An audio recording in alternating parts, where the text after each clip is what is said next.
Hello friends, मैं आलोक यादव स्वागत करता हूं आपका यूट्यूब चैनल आर्कल क्लासेज में। दोस्तों, आज का ये वीडियो हमारा पर्यावरण सीरीज के अंतर्गत जो विविधता पर संकेंद्रण है, हम देखेंगे इस वीडियो में कि जो विविधता क्या है, उसके लिए आवश्यक शर्तें क्या हैं, जो विविधता के जो केंद्र होते हैं, हॉट स्पॉट पर बात करेंगे, जो विविधता के जो भारत में केंद्र है उस पर बातें होंगी, और जो विविधता के लिए जो संकट की स्थिति उत्पन्न हो रही है या इनकी जो पद्धति है या जलीय जो विविधता, इन सारे चीज़ों को आज हम इस वीडियो के अंतर्गत कवर करेंगे और देखेंगे कि जैव विविधता होती क्या है। जैव विविधता ये होती है, जैसा कि इसके नाम से ही स्पष्ट है, जैव अर्थात जीव, जैव अर्थात जीव, विविधता मतलब जीवों में विविधता। तो हुआ क्या, इसके नाम से ही हुआ क्या, जीवों में जो तमाम प्रकार की विविधताएं पाई जाती हैं उसी को कहा जाता है क्या, जैव विविधता। यदि इसके परिभाषा की बात करेंगे तो हम कहेंगे किसी एक पारिस्थितिकी तंत्र में सजीव प्राणियों की विविधता को ही जैव विविधता कहते हैं। अर्थात कोई एक विशेष क्षेत्र है, वहाँ पर रहने वाले जितने जीव जंतु हैं, जितने सजीव प्राणी हैं, उनकी जितनी विविधता पाई जाएगी उसी को कहेंगे जैव विविधता। अर्थात हम कह सकते हैं जैव विविधता किसी एक क्षेत्र में पाए जाने वाले जीवों की विविधता पर संकेंद्रण है।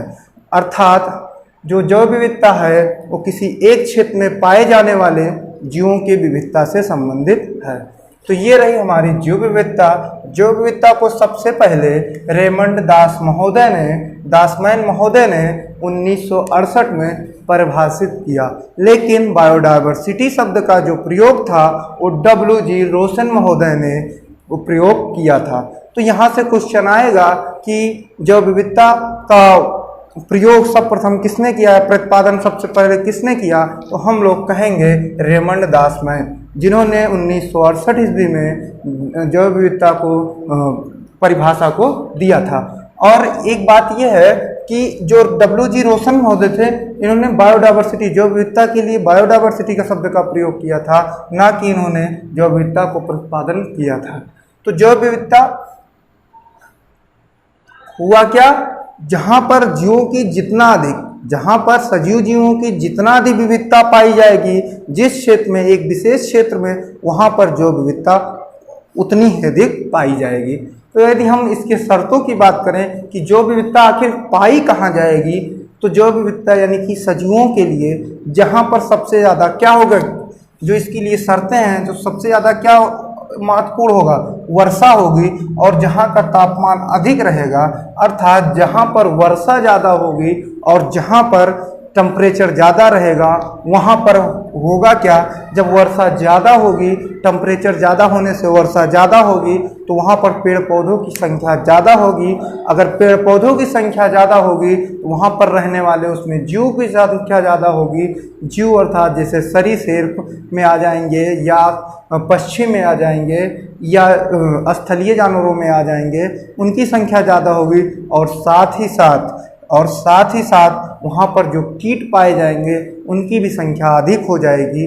तो जो हमारा जो विविधता है, ये इनके लिए जो आवश्यक शर्तें हैं वो दो शर्तें का होना आवश्यक है। वो होगा सबसे ज़्यादा, जहाँ पर सबसे ज़्यादा टेम्परेचर पाया जाएगा या जहाँ पे सबसे ज़्यादा वर्षा होगी, वहीं पर हमारी जैव विविधता सबसे ज़्यादा होगी। तो जैव विविधता के लिए दो शर्तों का होना अनिवार्य है, या तो पहली बात अधिक वर्षा का होना, दूसरी बात जो है हमारा अधिक तापमान का होना।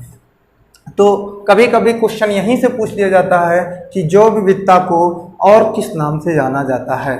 तो जैव विविधता, बायोडायवर्सिटी, या इसको ही कभी कभी हॉट स्पॉट कहते हैं। जो जैव विविधता के केंद्र होते हैं इन्हीं को क्या कह देते हैं, हॉट स्पॉट, या उष्ण स्थल या तप्त स्थल। तो जैव विविधता केंद्र होते कहाँ हैं, यदि हम पृथ्वी पर देखेंगे जैव विविधता केंद्र कहाँ पाए जाएंगे, तो हम देखेंगे इनके लिए जो अनिवार्य शर्तें हैं, वर्षा और तापमान, अर्थात पूरे पृथ्वी पर जहाँ पर सर्वाधिक तापमान या सर्वाधिक वर्षा पाई जाएगी उसी क्षेत्र में तो पाए जाएंगे जैव विविधता केंद्र। तो हम देखेंगे पृथ्वी पर कहाँ पर पाए जाएंगे जैव विविधता केंद्र। तो यदि हम जैव विविधता केंद्र की बात करेंगे तो ये हमारा रहा ग्लोब। और ग्लोब पर जब हमने अक्षांश और देशांतर रेखाओं को पढ़ा रहा था, जब अक्षांश को पढ़ा रहा था तो बताया था जो 0 डिग्री अक्षांश होती है उसको कहते हैं विषुवत रेखा, और इसके उत्तर में 23.5 डिग्री उत्तरी अक्षांश पर होती है हमारी कर्क रेखा, और 23.5 डिग्री दक्षिणी अक्षांश पे होती है हमारी मकर रेखा। और इन्हीं दोनों रेखाओं के बीच के क्षेत्र को, यानी कर्क और मकर रेखाओं के बीच के भाग को ही कहते हैं क्या, उष्णकटिबंधीय क्षेत्र। क्या, उष्णकटिबंधीय क्षेत्र। उष्णकटिबंधीय क्षेत्र।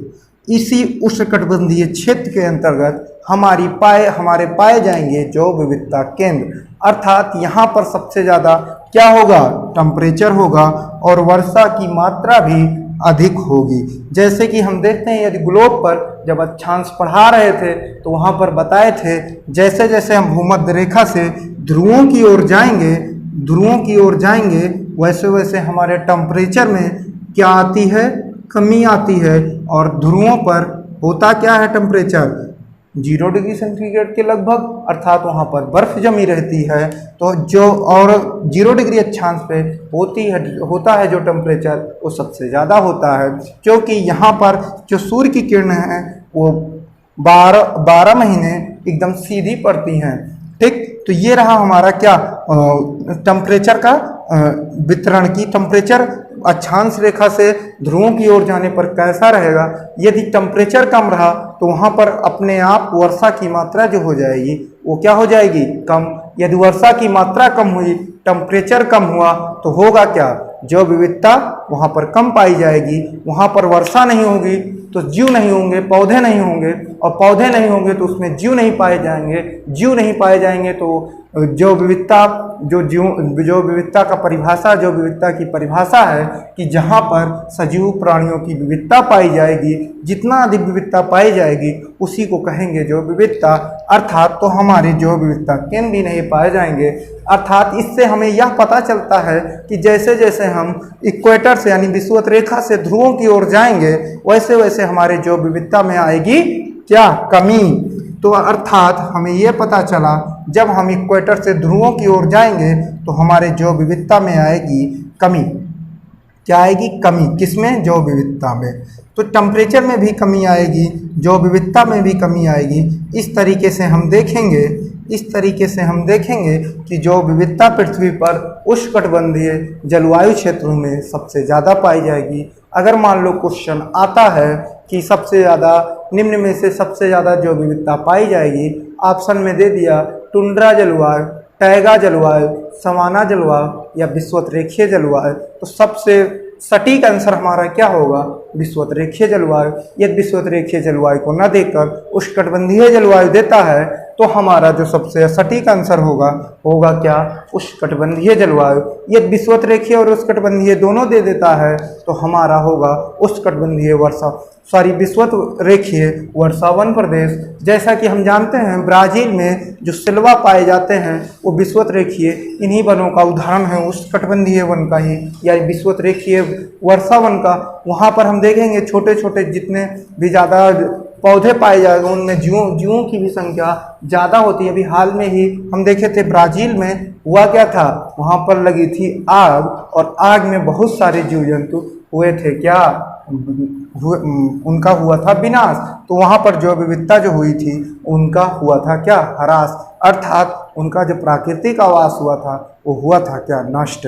तो यहाँ पे हम देखेंगे जो 0 से लेकर 23.5 डिग्री उत्तरी अक्षांश या 23.5 डिग्री दक्षिणी अक्षांश में यदि हम बात करेंगे तो वहाँ का जो क्षेत्र होगा उसको क्या कहते हैं, उष्णकटिबंधीय क्षेत्र। और इन्हीं उष्णकटिबंधीय क्षेत्रों के अंतर्गत पाई जाती है क्या, सबसे ज़्यादा जैव विविधता केंद्र। विश्व में जितने भी जैव विविधता केंद्र पाए जाएंगे वो इन्हीं 30 डिग्री नॉर्थ और 30 डिग्री साउथ के बीच ही पाए जाएंगे। तो ठीक, विश्व में यदि बात करें इनके जो विविधता केंद्र होता है इन्हीं को ही हम कभी कभी कह देते हैं क्या, हॉट स्पॉट। हॉट स्पॉट अर्थात तप्त स्थल या उष्ण स्थल। तो हम देखेंगे हॉट स्पॉट कहते किसे हैं, तो हुआ क्या, जैव विविधता वाला वह विशेष केंद्र जहाँ जौ की अत्यधिक विविधता पाई जाएगी उसी को कहेंगे हॉट स्पॉट। अर्थात जहाँ पर जिस क्षेत्र में सबसे ज़्यादा जीवों की विविधता पाई जाएगी उसी को कहेंगे क्या, जैव विविधता केंद्र, उसी को कहेंगे क्या, हॉट स्पॉट, उसी को कहेंगे क्या, तप्त स्थल, उसी को कहेंगे क्या, उष्ण स्थल। तो सीधे सीधे पूछ लिया जाता है कि हॉट स्पॉट क्या है, तो हम कहेंगे जहाँ पर जीवों की अत्यधिक विविधता पाई जाएगी उसे कहेंगे क्या, जैव विविधता। तो आइए देखते हैं भारत में जैव विविधता के कितने केंद्र हैं, किन किन क्षेत्रों में भारत में जैव विविधता पाई जाती है और उसका क्या कारण है कि यहाँ पर सबसे ज़्यादा जैव विविधता पाई जाती है। तो देखते हैं, ये रहा हमारा भारत में जो ये रहा हमारा ये वाला जो क्षेत्र रहा, ये है हमारा पश्चिमी घाट। तो भारत में जो सबसे ज़्यादा जैव विविधता पाई जाती है वो है हमारा क्या, पश्चिमी घाट। पश्चिमी घाट है ये भारत के हॉट स्पॉट में क्या है, सम्मिलित है। और दूसरी जो विविधता पाई जाती है सबसे ज़्यादा वो किस क्षेत्र में पाई जाती है, यहाँ पे हमारा जानते हैं हिमालय का विस्तार जो है नंगा पर्वत से लेकर पूर्व में दिहांग गार्जियस नमचा बरवा पहाड़ी तक पाया जाता है, पर्वत तक पाया जाता है। तो जो पूर्व का हमारा हिमालय तो वहाँ पर क्या है, वहाँ पर भी जो पूर्वी हमारा हिमालय है वहाँ पर भी भारत का क्या पाया जाता है, हॉट स्पॉट। तो भारत का हॉट स्पॉट पहली बात तो ये हमारा पश्चिमी घाट हुआ, यहाँ पर पाया जाता है, और पाया जाता है जो हमारा ये पूर्वी घाट हुआ। अब देखते हैं ये जो हमारा दोनों हॉट स्पॉट हुआ ये जो विविधता की आवश्यक शर्तों को पूरा करते हैं या नहीं। तो चलिए देखते हैं, ये रहा हमारा क्या, कर्क रेखा, यहाँ से होकर गुजरती है कर्क रेखा भारत के लगभग बीचों बीच से।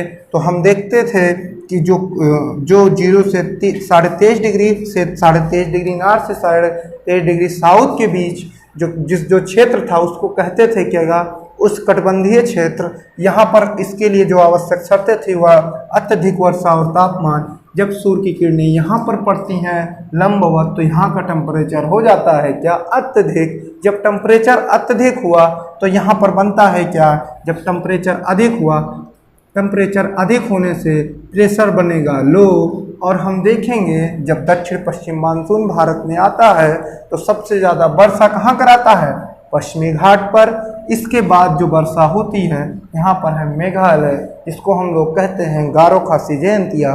खासी जयंतिया पर ही मासिन नाम स्थित है, जहाँ जो विश्व का सबसे सर्वाधिक वर्षा वाला क्षेत्र है।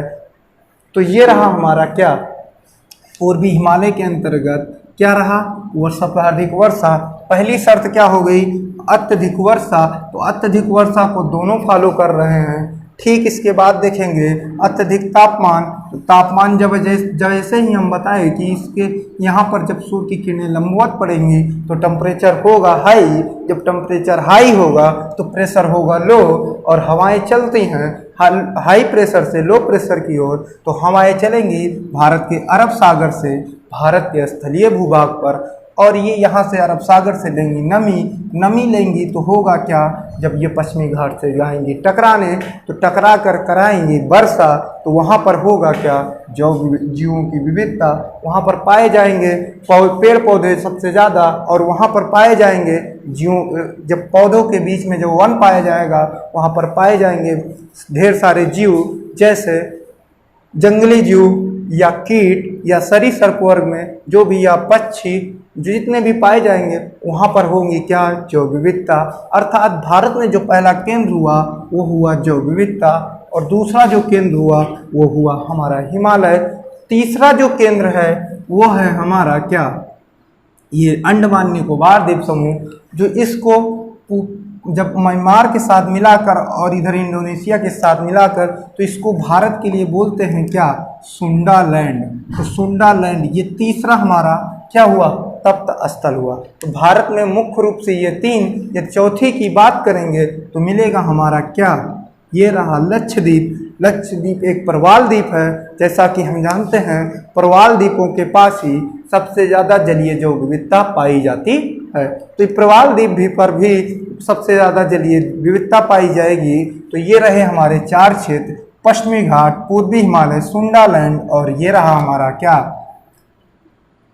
ये रहा हमारा क्या, लक्षद्वीप। तो इन 4 केंद्र ऐसे हैं जो भारत में हॉट स्पॉट के नाम से जाने जाते हैं। तो यदि आप कभी पूछ लिया जाए क्वेश्चन कि भारत का हॉट स्पॉट है, जिसमें ऑप्शन हो, एक ऑप्शन हो पश्चिमी घाट, तो पश्चिमी घाट मारेंगे। यदि पूर्वी हिमालय और पश्चिमी घाट में से चुनने को आ जाए तो हम लोग चुनेंगे क्या, पश्चिमी घाट, क्योंकि पश्चिमी घाट पर ज़्यादा जो विविधता पाई जाएगी, जबकि उसकी तुलना में पूर्वी हिमालय में पाई जाएगी कम जैव विविधता। उसका कारण क्या है, यहाँ पर सबसे पूर्वी हिमालय से ज़्यादा होती है क्या टेम्परेचर, होता है क्या तापमान, होता है क्या वर्षा। तो अत्यधिक वर्षा के कारण पश्चिमी घाट पर पाए जाएंगे सबसे ज़्यादा जैव विविधता केंद्र। तो एक बात ये हुई, हमने कुछ बातों को नोट में लिखा है, देखते हैं क्या है। केरल में जो शांत घाटी है, केरल की जो शांत घाटी है, ये अपनी जैव विविधता के लिए क्या है, प्रसिद्ध है। क्या है, प्रसिद्ध है। तो जैव विविधता जो शांत घाटी है, जिसको साइलेंट वैली के नाम से जाना जाता है, सीधा सीधा क्वेश्चन पूछ लिया जाता है कि शांत घाटी कहाँ स्थित है, तो हमारा उत्तर होगा क्या, केरल। तो केरल की जो शांत घाटी है वो सबसे ज़्यादा पश्चिमी घाट पर सबसे ज़्यादा किसके लिए प्रसिद्ध है, जैव विविधता के लिए प्रसिद्ध है। तो केरल की जो शांत घाटी है अपनी जैव विविधता के लिए प्रसिद्ध है। जब हम लोग अपने पर्यावरण के पहले वीडियो को पढ़ रहे थे, वहाँ पर हम पर्यावरण से संबंधित कुछ दिवस को बताए थे और वहीं पर बताया था कि 22 मई को क्या मनाया जाता है, जैव विविधता दिवस। तो जैव विविधता जो दिवस है मनाया जाता है 22 मई को। और कभी कभी जो यूएनओ है वो किसी दशक को किसी एक विशेष दशक का नाम देता है, और जो ये हमारा 2010 से लेकर और जो अभी चल रहा है 2020 वाला दशक, इसको यूएनओ ने जैव विविधता दशक के नाम से घोषित कर रखा है। इसी यहाँ से क्वेश्चन पूछ लिया जाएगा, जैव विविधता दशक है 2010 से 2020, 2020 से 2030, 2001 से 2010, या इससे पहले 1990 से लेकर 2000 के दशक में। तो हमारा आंसर होगा क्या, 2010 से लेकर 2020 के दशक को क्या घोषित किया गया है, जैव विविधता दशक। ठीक, अब जैव विविधता के लिए कुछ संकट भी होंगे। जैव विविधता ना उत्पन्न होने पाए या जैव विविधता ना बनने पाए, उनके लिए कुछ संकट उत्पन्न हो जाते हैं, जैसे प्राकृतिक आवासों का नष्ट होना। क्या, प्राकृतिक आवासों का नष्ट होना, अर्थात यदि हम देखेंगे जैसे कि यहाँ पर कोई भी स्थान है, कोई भी क्षेत्र है, यहाँ पर हुआ क्या, वर्षा हुई और टेम्परेचर हुआ, लेकिन इनका जो प्राकृतिक आवास था, जैसे अभी ब्राज़ील में हुआ था, वहाँ पे क्या हुआ था, आग लगी हुई थी, तो वहाँ पर जो प्राकृतिक आवास था वो हुए थे क्या, नष्ट हुए थे। वहाँ पर तो जैव विविधता की मात्रा में आई होगी क्या, कमी आई होगी, वहाँ जैव विविधता के लिए उत्पन्न हुआ होगा संकट। तो हम देखेंगे जो ये प्राकृतिक आवास है, जो आवास नष्ट हो रहे हैं, ये भी जैव विविधता के लिए क्या उत्पन्न कर रहे हैं, संकट उत्पन्न कर रहे हैं। इन आवास का जो नष्ट हो रहे हैं, ये संकट उत्पन्न कर रहे हैं। इसीलिए प्राकृतिक आवासों को भी बचाना हमारा कर्तव्य हो जाता है। इसीलिए जितना से ज़्यादा हो, पेड़ पौधों को कटाव से रोकना होगा, क्योंकि अब पेड़ पौधे पाए जाएंगे तो वहाँ पर जीवों का होगा क्या, वास, और वास होगा तो पाया जाएगा क्या, जैव विविधता। ठीक, दूसरी बात हो गई क्या, हमारी ग्लोबल वार्मिंग। ग्लोबल वार्मिंग अर्थात टेम्परेचर का बढ़ना ही क्या कहलाता है, ग्लोबल वार्मिंग। तो जैसे जैसे ग्लोबल वार्मिंग होगा वैसे वैसे क्या होगा, क्या, जलवायु परिवर्तन, अर्थात टेम्परेचर बढ़ेंगे तो हिमखंडों का क्या होगा, क्षरण होगा, और ये क्या करेंगे, हमारे महासागरों में जल का जो स्तर है उसको देंगे क्या, बढ़ा, और यहाँ पे होगा क्या, टेम्परेचर हाई हो जाएगा। हो सकता है कि यहाँ पर जो जलीय जीव जंतु हैं वो हो जाएंगे क्या, अपने प्राकृतिक आवास से हो जाएंगे क्या, नष्ट।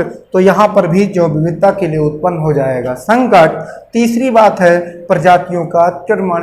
कभी कभी किसी एक विशेष क्षेत्र में होता क्या है कि किसी एक विदेशी प्रजाति कोई आ गई तो वहाँ के जो देसी प्रजातियाँ हैं उनको करने लगते हैं विस्थापित। तो उन देसी प्रजातियों को छोड़कर हम एक ही प्रजाति के, जैसे कोई भी विदेशी तितली आ गई तो हम उस विदेशी तितली को ही उस क्षेत्र में संरक्षण कर देते हैं, और जो हमारे देसी तितलियाँ थी उनका हम कर देते हैं वहाँ से विनाश, और वो कर जाती हैं क्या, पलायन। तो वहाँ पर होगा क्या, जो विविधता हो जाएगी कम।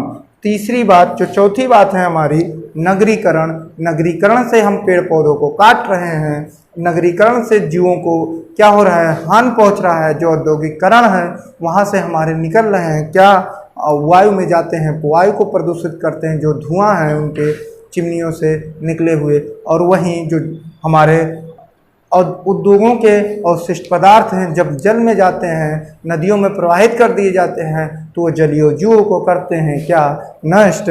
और वो उससे उत्पन्न होता है क्या, जलीय जैव विविधता संकट। तो ये रही हमारी क्या, जैव विविधता के लिए संकट के कारण। तो पहला कारण हुआ प्राकृतिक आवासों का नष्ट हो जाना, दूसरा कारण हुआ ग्लोबल वार्मिंग का होना, तीसरा कारण हुआ विदेशी प्रजातियों का जो अतिक्रमण है, और चौथा कारण हुआ नगरीकरण और औद्योगिकरण। कभी कभी एक क्वेश्चन ये भी पूछ लिया जाता है कि शाकाहार को प्रोत्साहन करना क्या जैव विविधता के लिए संकट है, तो हमारा उत्तर होगा नहीं। शाकाहार के लिए प्रोत्साहन करना जैव विविधता को बढ़ाना है, ना कि जैव विविधता के लिए संकट उत्पन्न करना। तो शाकाहार का जो प्रोत्साहन है वो जैव विविधता के लिए संकट का कारण नहीं है। यहाँ से क्वेश्चन पूछा गया है, इसीलिए हम यहाँ पर इसको पॉइंट आउट कर दिए। ठीक, अब आते हैं जैव विविधता को संरक्षण करने के कुछ उपाय किए गए हैं। जीवों के संरक्षण के लिए कुछ पद्धतियाँ जो पद्धतियों को अपनाया गया है, इनमें दो पद्धति हैं, इन सीटू पद्धति और दूसरी पद्धति है एक्स सीटू पद्धति। एक्स सीटू पद्धति, इन सीटू पद्धति क्या हुई, स्वस्थानी। जैसे कोई भी जीव है या कोई भी पौधा है वो हो रहा है क्या, अपने विलुप्त प्राय पे है, वहाँ पे उनकी संख्याओं में कमी आ रही है। तो हम लोग करते क्या हैं, उनको जो भारत सरकार है या अन्य देश हैं वो यथास्थान ही कर देते हैं सुरक्षित। तो इनके अंतर्गत इन हो जाता है मानव का प्रवेश वर्जित, और ये किसी भी प्रकार से बाह्य आक्रमण से या बाह्य चीज़ों से हो जाते हैं क्या, सुरक्षित, और ये नष्ट नहीं हो पाते हैं। तो ये जो पद्धति होती है इसको कहते हैं क्या कहते हैं, स्वस्थाने पद्धति या इन सीटू पद्धति। इन सीटू जो पद्धति होता है, जैसे इसका उदाहरण देखेंगे तो हमें मिलेगा वन जीव अभ्यारण्य। कोई भी वन जीव अभ्यारण्य है वहाँ पर क्या होता है, स्वस्थाने, उसी जीव का क्या कर दिया जाता है, संरक्षण। तो जो वन्य जीव अभ्यारण्य हुए वो इन सीटू पद्धति के उदाहरण हुए।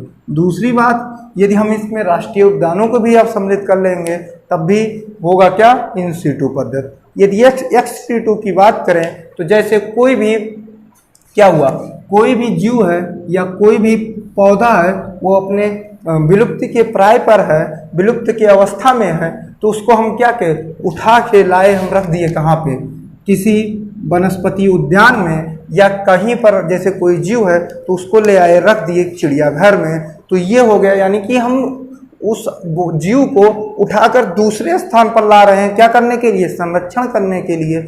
इस पद्धति को कहा गया एक्स सीटू पद्धति, यानी बाह्य स्थाने पद्धति, यानी बाहर से लाकर उसे किसी एक स्थान पर क्या कर देना, संरक्षित कर देना, इसी को कहते हैं एक्स सीटू पद्धति। तो ये रहा हमारा, इसमें जो उदाहरण होंगे वो हो जाएगा क्या, चिड़ियाघर। और दूसरे उदाहरण की बात करें तो हो जाएगा क्या, वनस्पति उद्यान। खूब क्वेश्चन यहाँ से पूछे जाते हैं कि वनस्पति उद्यान किस प्रकार के पद्धति का उदाहरण है। ठीक, और यदि अब आते हैं अब जलीय जैव विविधता पर, तो देखेंगे जहाँ पर प्रवाल द्वीप होंगे वहाँ पर सबसे ज़्यादा क्या पाई जाएगी, जलीय जैव विविधता। तो जहाँ पर प्रवाल द्वीप है, तो प्रवाल द्वीप होते क्या है, हम बताए थे प्रवाल एक मूंगा चट्टान होती, मूंगा जीव होते हैं जो कैल्शियम कार्बोनेट की खोल में रहते हैं। और इनका जो भोजन होता है वो कैल्शियम कार्बोनेट। जब एक प्रवाल मर जाता है तो ठीक उसी के ऊपर दूसरे प्रवाल का होता है क्या जन्म, और ये जो प्रवाल मरे हुए होते हैं इन्हीं को अपना खाकर भोजन तैयार करते हैं। ये प्रक्रिया लंबे समय तक चलती है और जब ये एक द्वीप, इसके ऊपर द्वीपों का निर्माण हो जाता है, जब ये समुद्र की सतह पर आ जाते हैं तो वहाँ पर इनका निर्माण हो जाता है क्या वन। और इन्हीं के बीच में जो गैप होता है यहाँ पर छोटी छोटी मछलियाँ या छोटी मछलियाँ इसी में होती हैं क्या संरक्षित, जहाँ पर वो बड़ी मछलियों के डर से यहाँ पर होता है क्या संरक्षण। तो यहाँ पर बड़ी मछलियाँ छोटी मछलियों को खाने आती हैं। तो हम देखेंगे कि यहाँ पर होता क्या है, यहाँ पर जीवों की अधिकता, और यही जहाँ पे जीवों की अधिकता हो उसी को कहते हैं क्या जैव विविधता। और यह जब यहाँ पर एक केंद्र बन गया तो इसी को क्या कहा गया जलीय जैव विविधता केंद्र। अर्थात जो प्रवाल द्वीप होते हैं वो जलीय जैव विविधता केंद्र के उदाहरण होते हैं। जो इसी को लेकर जो हमारा, जैसे हम देखेंगे प्रवाल द्वीप के अंतर्गत ग्रेट बैरियर रीफ जो ऑस्ट्रेलिया के उत्तर पूर्वी भाग में स्थित है, वो भाग विश्व की सबसे बड़ी बैरियर रीफ है अर्थात प्रवाल भित्ति है। वहाँ पर क्या पाया जाता है सबसे ज़्यादा जलीय जैव विविधता। भारत में यदि हम बात करेंगे तो लक्षद्वीप एक प्रवाल द्वीप है, वहाँ पर पाया जाता है क्या जलीय जैव विविधता। जलीय जैव विविधता को लेकर एक हमारा संस्थान है ICUN, international union for conservation of nature, international union for conservation. ये क्या करता है, अपना एक लिस्ट है जिसको हम कहते हैं रेड डाटा लिस्ट। ये प्रतिवर्ष रेड डाटा लिस्ट को जारी करता है। अब रेड डाटा लिस्ट होता क्या है, यह एक लाल पत्र होता है जिस पर क्या किए जाते हैं, जो जीव या पादप दोनों, चाहे जीव हों चाहे पेड़ पौधे हों, वो अगर अपने विलोपन की स्थिति में आ गए हैं तो उनका क्या किया जाता है, उस पर लाल पत्र पर उनका नाम भी शामिल कर लिया जाता है और उनके संरक्षण को लेकर विभिन्न प्रकार के उपाय किए जाते हैं। श्रेणी कि मूल स्थान में 50 वर्षों तक नहीं देखा जाते हैं तो वो विलुप्त प्राय की श्रेणी में आते हैं। ये जो लिस्ट है इसमें भारत का जो इस टाइगर है, जो भारत में पाए जाते थे टाइगर, इनको भी इस श्रेणी में रखा गया है। जो एशियाई शेर हैं जो गिर में पाए जाते हैं भारत में, वो भी किस में है, रेड डाटा लिस्ट में हैं। अर्थात जो भी जंतु होंगे या पादप होंगे वो यदि विलुप्त की श्रेणी में आएंगे तो शामिल होंगे किसमें, रेड डाटा लिस्ट में। रेड डाटा लिस्ट को जारी कौन करता है, ICUN, international union for conservation of nature. तो हम लोगों ने इस वीडियो में देखा कि जैव विविधता क्या है, उसकी आवश्यक शर्तें क्या हैं, जैव विविधता पर पृथ्वी पर जैव विविधता केंद्र कहाँ कहाँ पर हैं, भारत में जैव विविधता के केंद्र कौन से हैं, या इसके लिए जैव विविधता के लिए संकट कौन कौन से हैं, संरक्षण के उपाय, और रेड डाटा लिस्ट और ICUN जो एक संस्था है ये यूएनओ से जो है इतर होती है, यानी कि यूनाइटेड नेशन से यूएनओ से जो है, ये यूएनओ की संस्था नहीं है, एक स्वतंत्र संस्था है, यूएनओ से बाहर है, जो प्रतिवर्ष रेड डाटा लिस्ट को जारी करती है, जिसमें लाल पत्र पर जीव तथा पौधों के विलोपन की जो जीव हैं उनको शामिल किया जाता है। और जब कोई जीव या पादप अपने मूल स्थान से 50 वर्ष के तक नहीं देखा जाता है, वो आ जाता है विलुप्त प्राय की श्रेणी में। तो यह हमारा जैव विविधता से संबंधित जितनी भी बातें होंगी, जितने भी तथ्य होंगे, इससे अधिक क्वेश्चंस और कहीं नहीं बनते हैं। तो यदि यहाँ से कोई डाउट्स होगा वो हमें आप कमेंट्स बॉक्स में कर देंगे, हम उनका रिप्लाई वहाँ पे दे देंगे। तो चलिए आज के लिए बस इतना ही, मिलते हैं हम लोग अपने नेक्स्ट वीडियो में नेक्स्ट टॉपिक के साथ। तब तक के लिए थैंक्स।